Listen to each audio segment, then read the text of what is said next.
माझे नाव मुकुंद निवृत्ती गोडसे. माझ्या शाळेचे नाव जिल्हा परिषद प्राथमिक शाळा धानोरे. मी इयत्ता दुसरी शिकतो. शिक्षण करावे धारण, सर्व सिद्धीचे कारण. सोपे होईल जीवन आहे पर्याय शिक्षण. विद्या, ज्ञान, शिक्षण. आज आपल्या सर्वांना शिक्षणाचे महत्त्व माहिती आहे. सर्वांना जाणीव आहे की शिक्षणाशिवाय आपले आयुष्य निरर्थक आहे. पण त्या काळाचं काय? त्या काळाचं काय? जवळपास 200 वर्षांपूर्वीच्या काळी स्त्रियांना घराबाहेर पाऊल टाकण्याची परवानगी नव्हती. अशा बिकट परिस्थितीत एका सामान्य महिलेने पुढाकार घेतला स्त्रियांच्या उच्च शिक्षणासाठी, स्त्रियांना शिकवण्यासाठी. कारण त्या स्त्रीला माहित होते की स्त्रीला विद्या प्राप्त झाली तर तिचा आत्मविश्वास वाढेल आणि समाजात विचार मांडण्याची क्षमताही वाढेल. सावित्रीबाई फुले या एक महिला समाज सुधारक होत्या. मराठीतील पहिल्या कवयित्री होण्याचा मान देखील त्यांनी मिळवला होता. यापैकी एक छानशी कविता मी तुम्हाला ऐकवतो.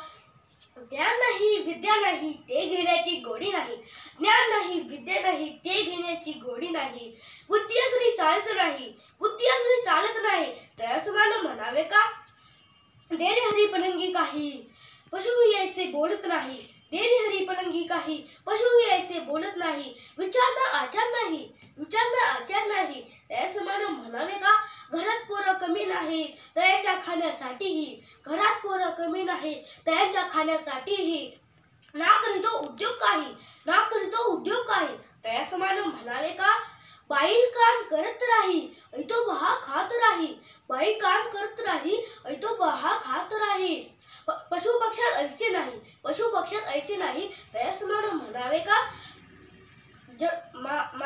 पशु पक्षी माकड माणूसही जन्म मृत्यू सर्वांनाही. पशु पक्षी माकड माणूसही जन्म मृत्यू सर्वांनाही. याचे ज्ञान जराही नाही तयासमान म्हणावे